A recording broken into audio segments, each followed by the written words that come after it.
Hey Jim, if you watched any of that really long last video that I posted, it showed my rebuilding of my front seat here.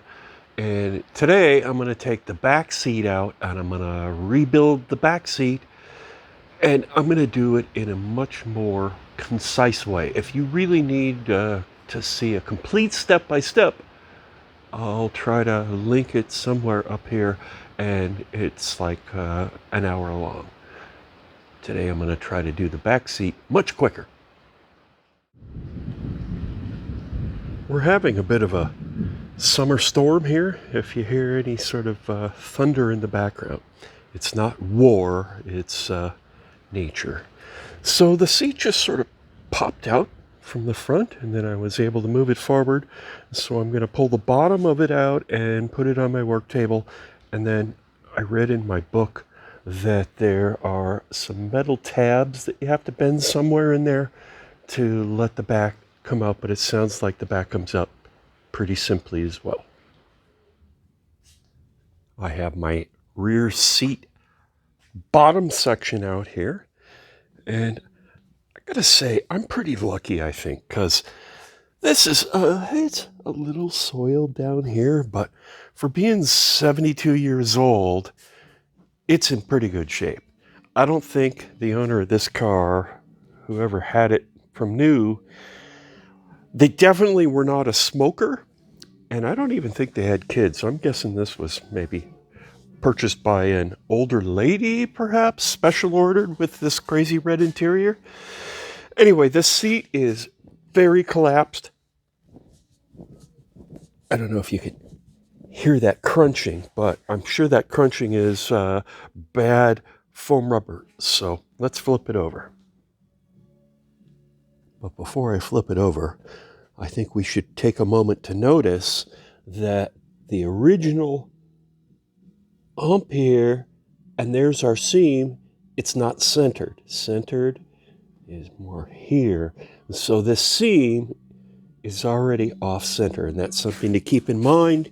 That's going to mean that these are not exactly centered either. Yes, this one is definitely further that way. So anyway, let's take a look underneath. Okay. So this is even older school than the front seat that we did in the last video. Has a different type of spring system in it. This is old school coil springs, where each coil spring is in a bag of like burlap. This looks a little finer than burlap, but maybe we'll be able to do the same thing where I'll take off hog rings all along the edge here and peel the fabric back and then replace the foam rubber that it'll be on the right underneath the fabric. And then maybe I'll put some, I'll put a sheet of the canvas that I was using on the other seat. I'll put a sheet of heavy canvas here and clip it all down so all of this is held a little bit tighter. That's what we'll do. I have removed all of the perimeter hog rings, all that I've been find so far. And I'm going to take this off carefully, and I'm going to try to disturb it. Okay, that one's been cut.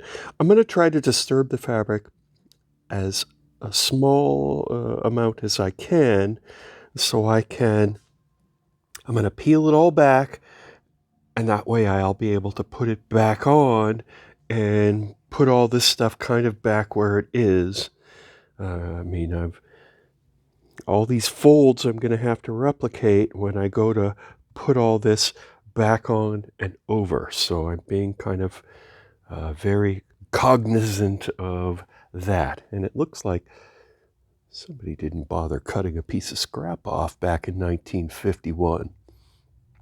Anyway, I'm going to peel all this back and remove the fabric so I can get to what we know is going to be nasty stuffing. This car is Empire Maroon, a lovely color. When I looked up factory records, there were no records whatsoever showing this exterior color coming with any kind of a red interior. And yet I look in here and I look at the door cards and all of that. They look beautiful. And the condition of the seats, they were rumsprung, but, well, I just overhauled this thing and I saw nothing that told me it was not original. All the records from Oldsmobile said that Empire Red cars came with gray and tan interiors. And now I'm peeling this back. Oh, well, maybe, no, there's some wear here. So this car lived for a while with this interior. So this is aftermarket after all. Oh. Wow. Wow. Okay. So everything I've said about this original interior has been a lie. Well, I didn't mean it to be. Well, okay. Well, obviously, this was exposed to a lot of weather. This is where the back hid this part from the sun.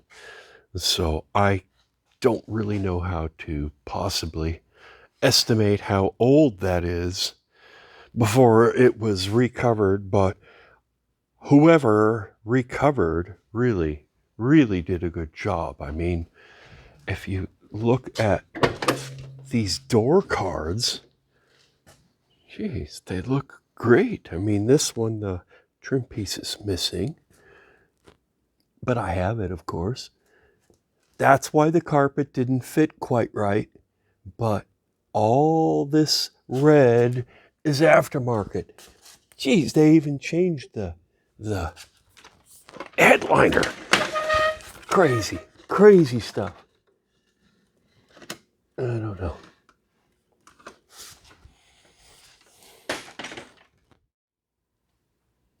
So one of the better reupholstery jobs that I've run across. I think in keeping with that, can you hear this?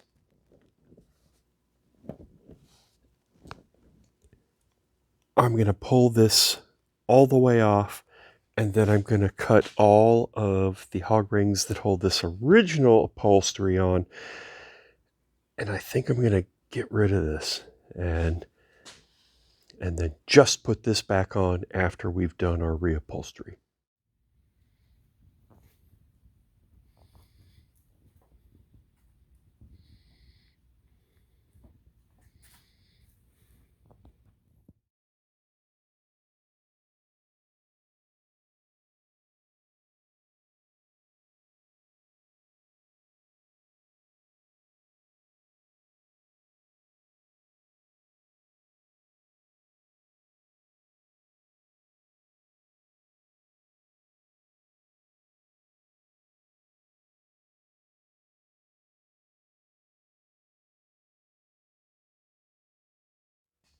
Well, it took me about 15 minutes or so. There were a lot of hidden hog rings all the way around the perimeter, especially underneath that side.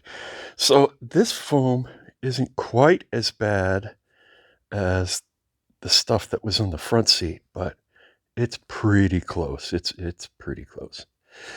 So anyway, I'm going to go ahead and clean this off. When I come back, I will have already put down my canvas. I left this burlap, even though it's a little old and rotten, because it has so many supportive wires in it. So that'll just stay underneath my burlap, or my, not burlap, my canvas. I went around and gave it a pretty good inspection, visual inspection, of all of the spring assemblies. And I only found one problem, and that was over here You see, this piece is sticking up, and it's supposed to be in this connector. And it feels like, looks like, if I can bend this in and down, I might be able to pop it back in there. Let me try with two hands.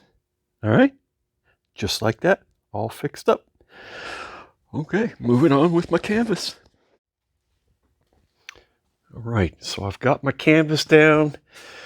Now I'm going to put on my foam, just like before. Here's another seat cushion from my free Lazy Boy sofa that I got on Craigslist. Actually, Shannon found it, my beautiful wife. And just like before, I'm going to split off these two layers with this polyester. And we have the same thing, top and bottom. So I'm going to get both of those and work them onto this. Here you can see I have glued down my sheets of foam, and I'm using a board to spread out the weight and a battery to kind of clamp it down. So now I've got to wait a little bit for it to dry.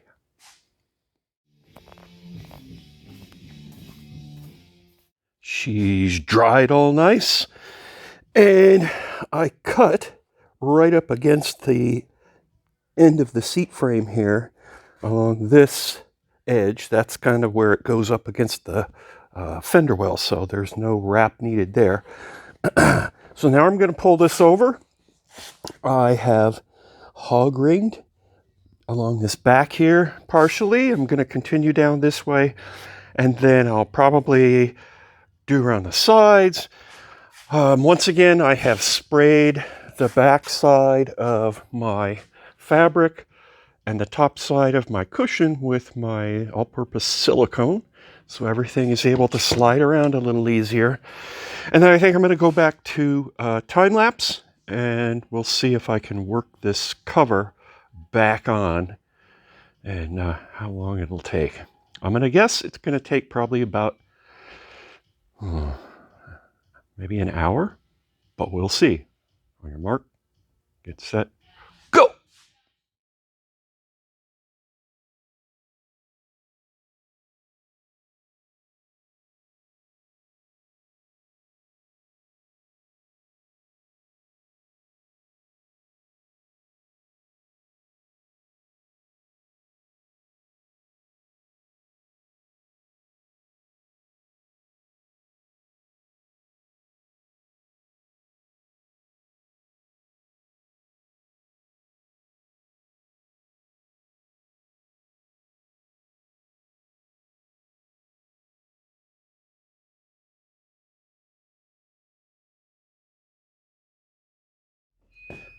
Well, I was having a bit of a time here.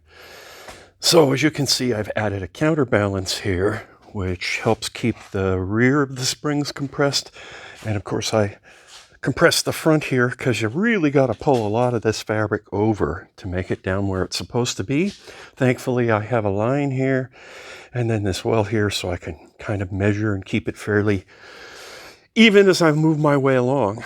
But it's not that easy. But one of my YouTube buddies, Gino's Garage, he said he worked somewhere where they would put stuff like this in plastic and then vacuum the air out to actually compress them, which I think would be a fun idea to try, but I don't have a plastic bag big enough that I think could be strong enough, but it's an interesting idea.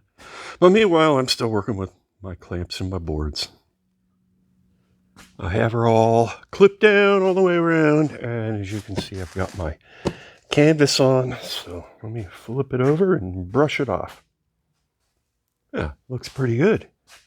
And you can see this dark and light. Well, when you brush it, not only does it get a lot of the dust and dirt and hair out, it makes all of the nap go the same direction.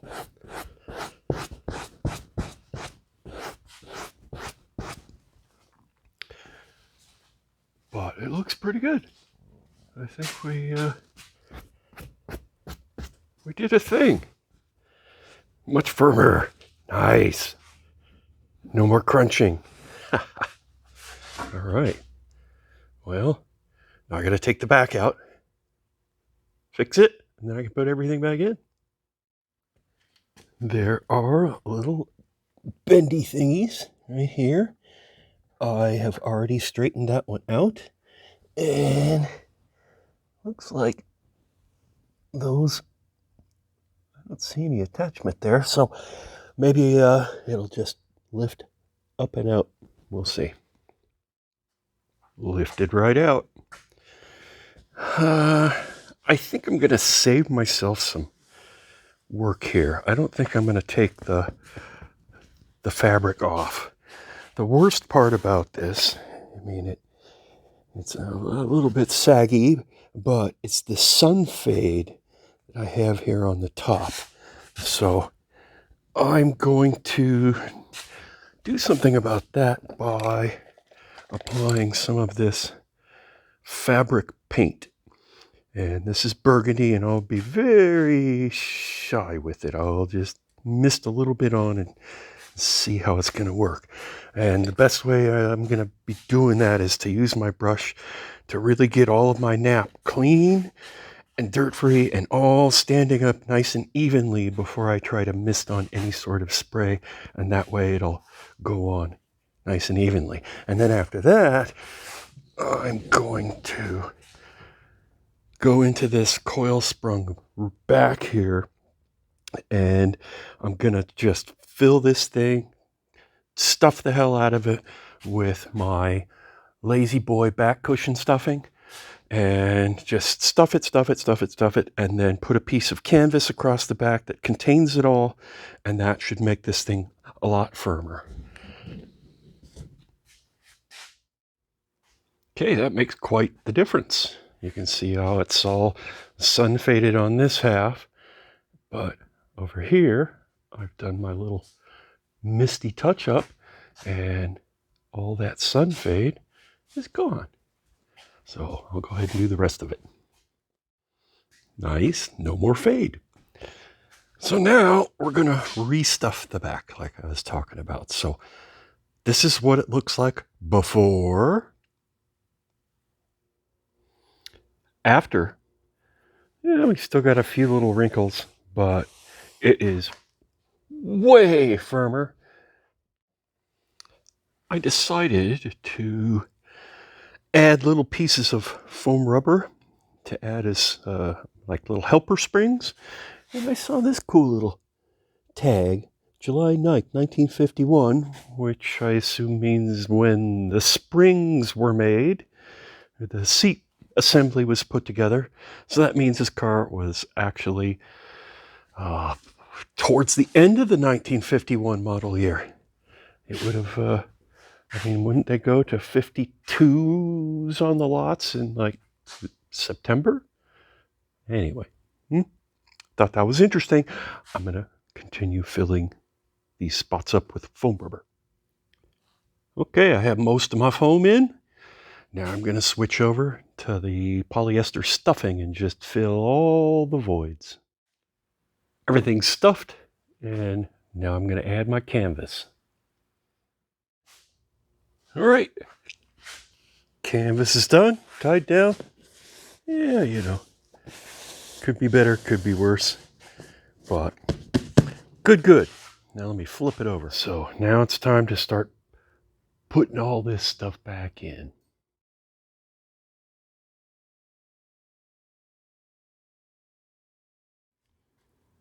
Well, I was going to do the whole time lapse of the installation of the back seat here in one run, but that little short clip of vacuuming had me place my knee on the floor here, and there you can see a dent, and it crunched. So I'm going to take a look under the carpet here. See what sort of horrifying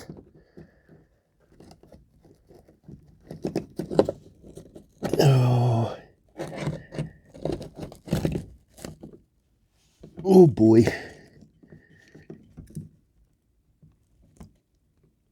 That's not good. Yeah. Okay, well,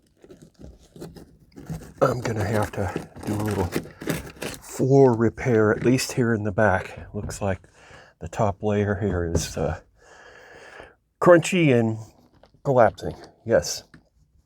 So that's what I have my $200 Honda scrap car for. I can cut some new floor panels, probably right out the front of that roof right there. That's probably enough to do the floors in the back seat. We'll have to see when the time comes. Or I could always take the metal from the roof of, although that might be aluminum, I don't know. That's the Mercedes SL500. And I'm thinking about, because I have a body from this 61 CJ, so I'm thinking about putting these parts on the Mercedes to replace what I took off for my awning, and then the hood over my stove here. So I was thinking it might be fun to put Jeep parts on that Mercedes, drive it around the yard like a tractor.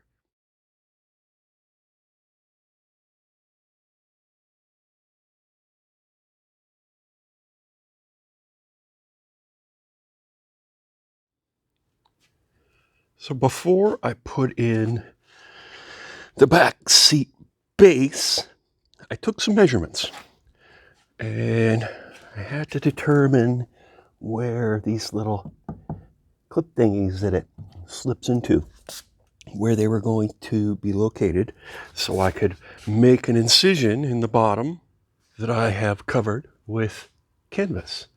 So I'm going to cut this out, and hopefully those will match both places, and I can feel the thing that it rides on, so I think that'll be good. I'll put this front seat back in after I get that ductwork repair done, but back seat's in. Looks pretty good. I was just sitting in there, and it sits much better. Well worth it.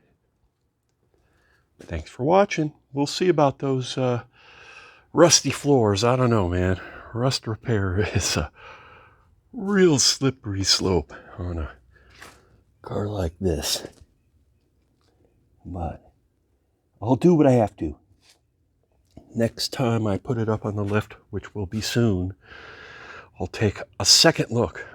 When I did the initial inspection, I didn't really notice anything too bad from underneath. So I'll look closer now that I punched holes with my knees, and let's see about that. See you next time.